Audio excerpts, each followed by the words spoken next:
Yeah. All right, so it's one of the things we were just talking with some of the group in the morning.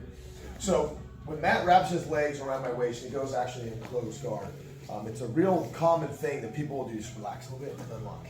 So they'll come in and they'll bring their legs, they'll be down low, and then he'll try to wrap me up through here. Get it above onto the love handles. Get it where the belt would line if you were wearing a belt around your waist. Put it up through there and go ahead and flare your knees to the outside.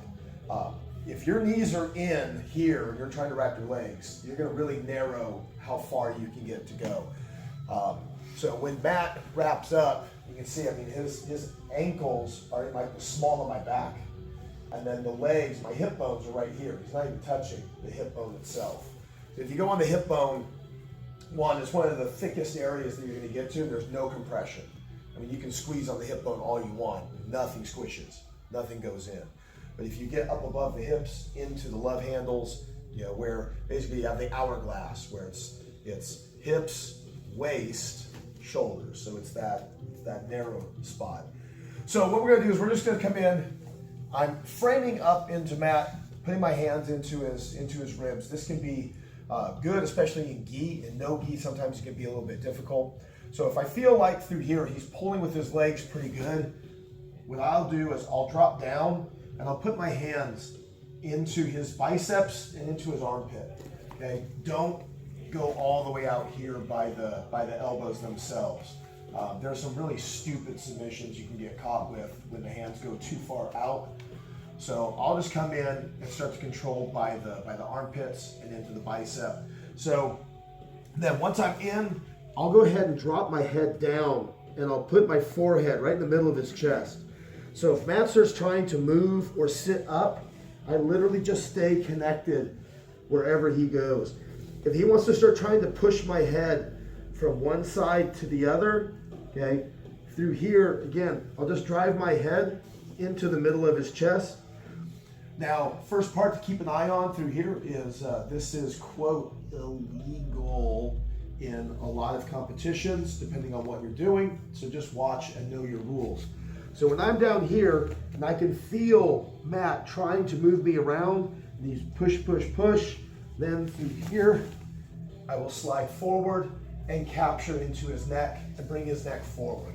Now, one of the parts you have to watch out for, we don't have a whole lot of rubber guard players who are going to play heavy rubber guard, but one of the major requirements for rubber guard is either extreme hyperflexibility or he needs my head lower to his hips to make up the gap. Okay? If I'm up here, he's going to struggle with any version of rubber guard because he has to overcome my lats and he has to overcome the distance. But if I end up down here, things start to change quite a bit. Okay? The lower I get into his hips, the easier the rubber guard becomes and the easier it's going to be for him to start to make those transitions. So whenever I start to feel like somebody's literally pushing me down, then at that point in time, you know, I don't have a lack of lat space. So when I'm in and I'm down here and I start to feel them starting to push, I will take my lats, I will push his legs down and then climb to push myself back up into his chest. Again, to make it to where if I'm down here, he can put his leg across my body and there's really no pinch into the hip. If my head is up here, then his leg has to go above his own waist. So it changes the position. So again, I'm going to be down, frame, frame, frame, frame, frame. As soon as I see my opportunity, slide forward, capture his head. And again, the whole point for me right now, I mean, could I tap him? Absolutely. But I'm not going to become greedy in my application. All I want are those legs to pop. Okay. Once the legs have started to pop, then this is where I'm going to start to guide him. So I want to take him to my left. So I'm going to start to take my elbow and I'm going to push it down. So I'm taking my elbow and I'm pushing it. So now I'm pushing in through here. Then keeping my connection to his neck, okay, so that I can stay heavy into his hips. Again, down, down, down. make my connection. If you need to, we can go into our gable. Okay, he's already opened. So now through here, I'm already putting into a neck crank. And then when I'm ready, I can then go and open up and go into my pass. All right, let's make some friends. 1, 2, 3. The parts I think is highly overlooked in jiu-jitsu specifically is just the act of disappearing from their guard. We're so caught in pass, pass, pass. We have to pass. We must pass. As soon as the opportunity comes, you gotta get right in. Realistically speaking, though, I think this is a fundamental flaw in jiu-jitsu's competition philosophy. If we claim at all that jiu-jitsu is about self-defense or any form of self-defense, okay, pushing forward when the opportunity presents itself is exactly inherently the wrong ideology. You should be looking to create that space. And actually, to be honest with you, it's the creation of that space that's actually going to open up your guard passing game. Rather than feeling like everything I do has to be to smash and stay in that tension, learn to open them up and then back away. Now granted, if opportunity presents itself, don't ever look to get worse. I mean, take it. Just, if the opportunity presents itself, you're like, I couldn't help it. It was just such a great opportunity. The paths were right there. Absolutely, go for it. But any opportunity I can get, so if I'm in and I get a hold of Matt and I'm starting to open him up and he goes to shift those hips to create the space.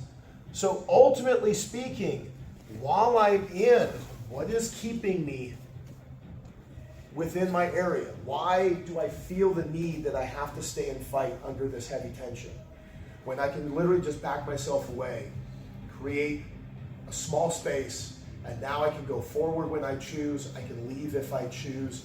If Matt starts to dive in to connect to something and I don't like that connection, leave. And obviously don't leave yourself behind in the process, but leave, create the space, readdress it when you need to or when you want to, but don't get into this idea that I have to stay and stay in this frame. The rule sets in jiu-jitsu say that if Matt's on his back, it's my job to pass his guard. True, 100%. That's the rules within the competition. And the rules say that I can't run away. I have to stay engaged, but the rules don't say I have to be a fool. The rules don't say that in my attempt to stay engaged that I have to make bad choices. I can back up 6 inches to a foot, change my angles, readdress, and come back in. It doesn't say I have to stay in. So what we're going to be doing is just a couple different opportunities as we're in.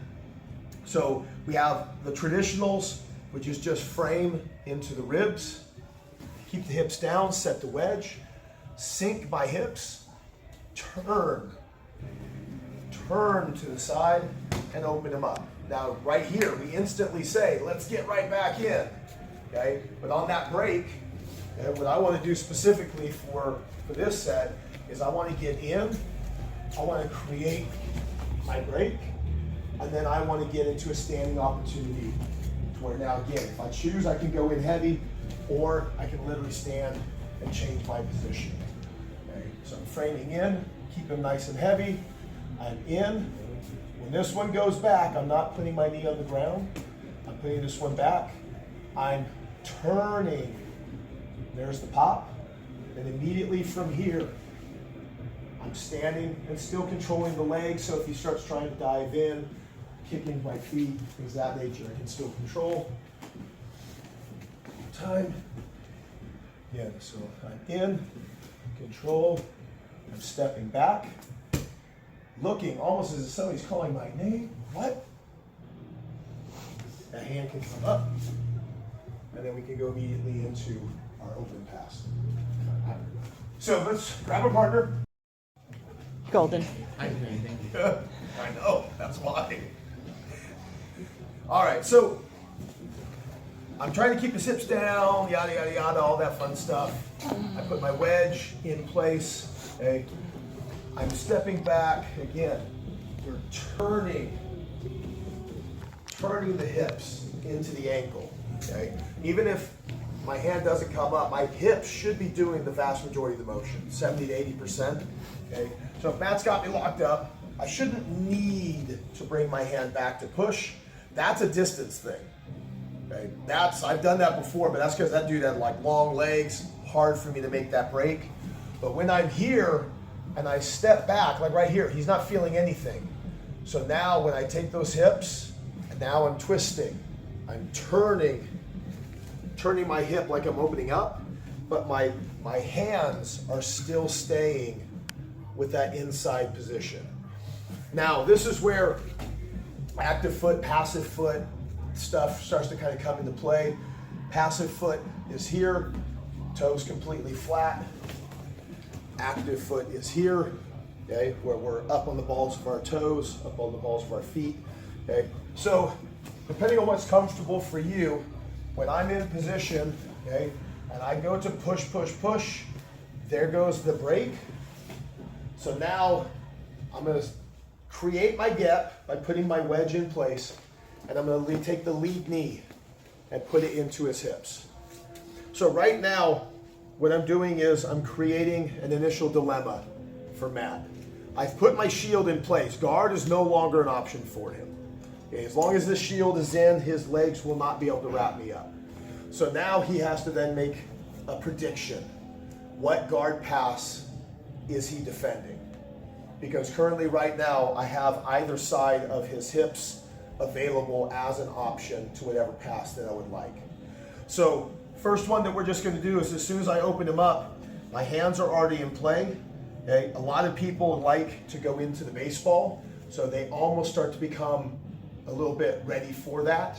So when I get an opportunity to put that knee inside, okay, again, don't go straight into the groin. I mean, it is called a slicer for a reason though.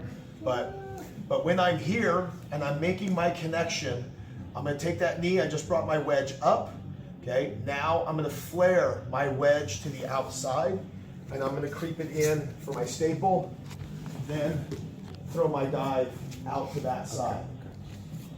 Once we're here, collect into his leg, replace your hand with your own foot. You can do that without even looking, okay? Through here, lean heavy into his upper body, circle the head. This is the arm where what Melissa was calling the no arm choke from last week. So again, I'm in, open wedge. I'm going to go up. Through here, I'm going to force my staple inside, frame, I'm going to make my back step, hook, push my way back in, and then drag the elbow around the head, and then second choke. That's it. Bump, bump, bump. There's the pop, and bring that first wedge up. Okay, I know a lot of times we leave the lead wedge down, and we play with the back leg quite a bit. But right now, I have my wedge in place. We just push to that side to go into the staple, but instantly right here, I can start to drive it through. This is going to give me my baseball slide immediately. My hand was already in position on his hip to give me my underhook. It's called a slicer for a reason. Okay? So ultimately, I can come in, try to clear this other arm on your way through. Okay? This is the one though that if you're gonna spend your time, this is the one. Underhook on this side. Would I love to be able to shelve this one, get it in, slide into my Kessa? 100%. But if somebody said, Dave, you can only have one arm, it's gonna be that one all day, every day. If this arm for some reason is down here, as long as I get the top one, that's my concern. Okay. Number one priority. Second priority, lose this one and lose the position, lose this one, and all you're really losing is opportunity. This is the one that's going to dictate you being able to actually control the position. Because if Matt gets the underhook and I don't, position will become his. Okay? And if I get the underhook and he doesn't, then again, the other one, it's a speed bump. I would prefer to not have it there because I'll have to overcome it. But at the same time, if for some reason I miss it, it's not the end of the world. But missing the underhook on that side, that one is critical. So, again, I'm in, create my gap, bump, bump, bump. Get that knee already up. And again, we can play between the two. If I start to go in here and then Matt shifts his hips in defense, then I just make my slide and then take my side control. So we can go for one, and if he turns his hips, we go for the other, and vice versa. It doesn't matter. If I go for the slice and Matt starts to change his postures, as long as you haven't gone over the event horizon, where your pressure now is punching completely through, okay, we just change the angle. That's the beauty of the dilemma through here. By just changing which way my knee is pointing, I can change how we're going to make our pass. Do the same thing from standing, okay, but we're just doing it from that down position of being with the knee lead frame instead of playing with the rear being open. But same thing, if Matt was on his back and I was going to be playing the guard battle in through here, okay, I'm going to come in and I'm going to play that inside frame, okay? Or if I'm here, I'm going to play inside. I can go into my staple coming in through here, and same thing. If he then switches his hips, we go the other side. We're just playing the same game, but we're just doing it to create the shield. And again, if we ever don't like what we're doing, why are you there? Get that into your mind. If it starts to happen, again, this becomes a big thing. It's all of it. If you get into a dilemma and you start to say, man, if I stay here, he rolls me over, and why are you there? In most cases, I'm going to tell you, nobody is forcing you. He is attempting to roll you, but he is not actually doing enough to keep you in play. You are. And so when you start to get into that mindset of saying, well, he's about to sweep me, I'd rather be in neutral than be on bottom, if that's your choice. I would rather be in neutral than whatever position he's about to put me into. Start making that choice a little bit more often, and you'd be surprised at how easily you can create that neutral position rather than now fighting for bottom side control or bottom out off the sweep. Just simply by disconnecting, doesn't mean you run away, but we just disconnect and get back to our neutral. Good shot.